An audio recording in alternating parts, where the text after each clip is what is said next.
So you've described a few people. You've talked a lot about your relationship with Zygmunt. Could I ask you to pick a few people who have influenced you and or Well, whom you'd like to talk about and just say something about your interactions with them? What I owe to most are, first of all, my teachers like Zygmunt, and then my students and my collaborators. I've learned, I've been the mentor to my students, but that was the beginning. But usually I've learned a tremendous amount. There's been a great deal of support to me, not just morally, but mathematically. So you're, Charlie, a prime example of that. That's been very, very important for me. An important collaboration of mine was with Jerry Folland. Jerry Folland was a student of Joe Cohn, but we talked a lot while he was a student. And then soon after he got his degree, I became interested in several complex variables.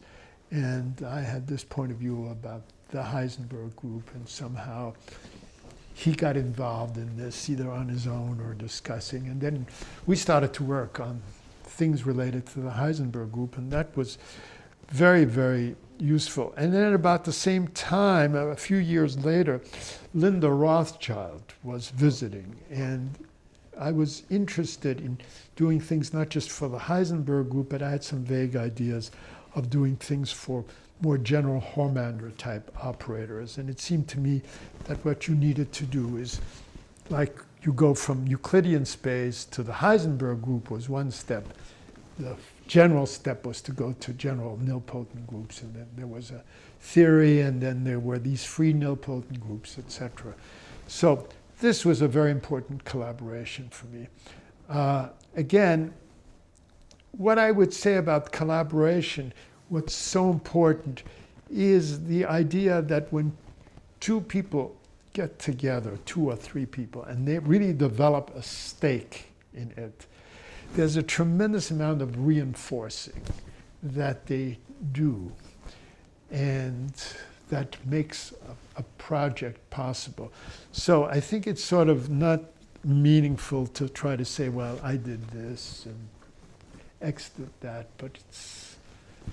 So these were some of those collaborations. Of course, my collaboration with Tony Knapp was very important. That came before that. In this unitarizability that we had to work out, this application of this Cutler-type lemma entered. So that was very important. Later on, I had a long collaboration with Fong, which was very important to me.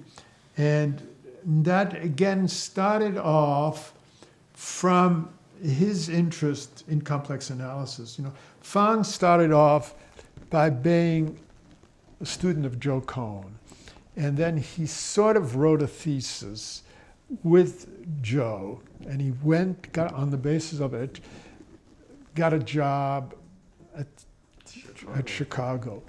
But unfortunately, he was never able to finish that thesis. And so he got into a bit of trouble. So he came back, and I decided to take him on and work with him. And then he finished a thesis, a slightly different thesis. I don't remember exactly.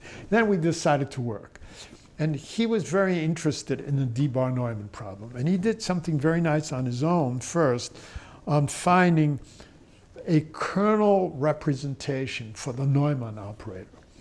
And so this was an operator, it seemed to be, it wasn't very clear, it seemed to be an operator which was a mixture of the sort of classical singular integrals and of the operators that were singular integrals but in the sort of non-isotropic sense associated to the Heisenberg group.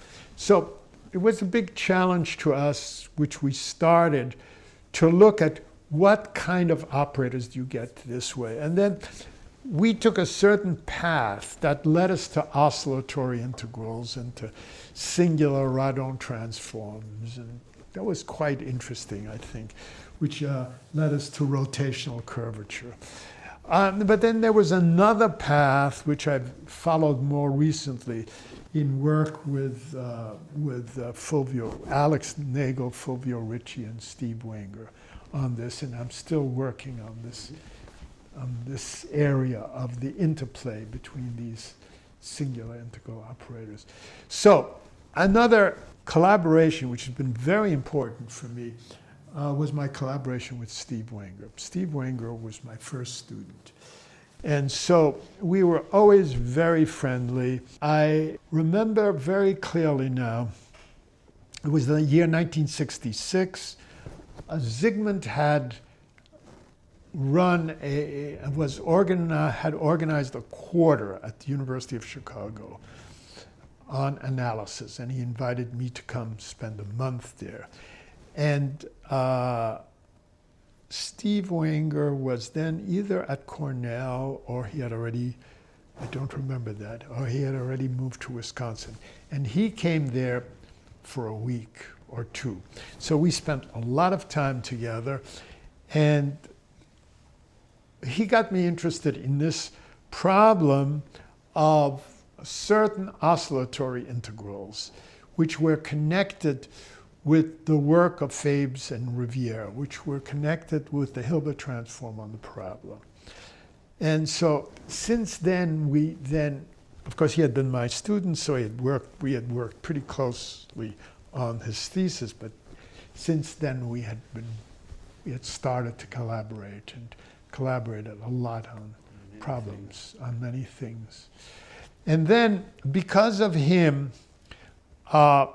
I got involved in another collaboration because soon afterwards he said, well, you know, there is this fantastic guy in Madison.